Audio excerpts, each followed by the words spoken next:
So this is what happens.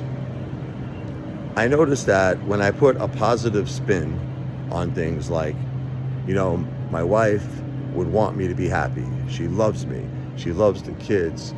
This was no one's fault. Like, she's always going to love us for all eternity. She's going to be with us somehow. Her spirit will always be with us. She's with us now. Like, I put these positive spins on it. It gets me through things. Like, I'll go to sleep at night. Sometimes my ears will start ringing. I'm thinking to myself, that's Jennifer. She's here. She's lying down with me. She's holding me. So when I put these positive spins on it, it calms me down. And I actually can function. And I actually feel somewhat normal. Like I feel like my normal self. But the thing is, at some point, I start thinking about the obvious, which is like, my wife is not actually here right now. I mean, maybe she is. Maybe it could be her spirit is here, but,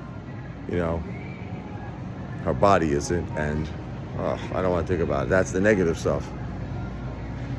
And that's when I get myself really, really worked up and I get very upset. And then I start thinking about all these things. I start thinking all the things, what could I have done better? I've done everything, but, I'm not a doctor, right? You put your faith in the medical community, but at the same time, sometimes you think to yourself, well, maybe the doctors can't help her, but then how could I help her, right? If they can't help her, how could I help her? But it's just all these thinking processes that you have. You're like, well, maybe I should have got treatment a little beforehand, or maybe I should have just left her home and got a hospital bed and just have, took care of her, because at least it would have been on my terms at that point. Because they weren't feeding her, they weren't giving her anything to drink. They were telling me she was going to aspirate because of the aspiration pneumonia, and she was on a feeding tube. And you just start thinking all this stuff, all this stuff. And it's just,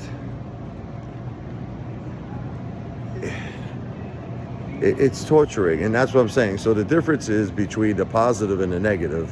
The positive, keeps you calm, makes you relax. The negative, you go crazy with all these thoughts and it makes you nuts, right?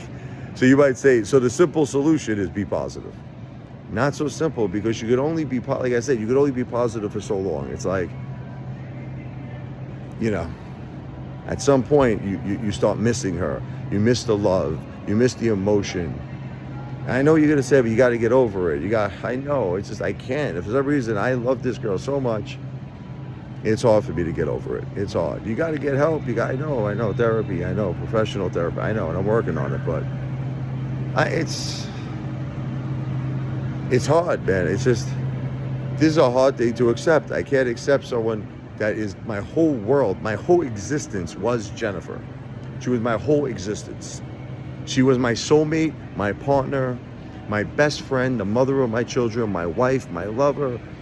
How do you accept that? And then on top of all of this, I'm not even talking about my mom, who passed away 2 weeks later. I'm just focusing right now on Jennifer. If I throw that into the equation, I'm really a basket case then, it's too much. I don't get it. I don't know how I still do not understand how my life got to this level. I don't know. It feels like punishment to me. It really does. It doesn't feel normal. I just don't know. I don't know how it got like this, but all I can tell you is this is hard. This is tough.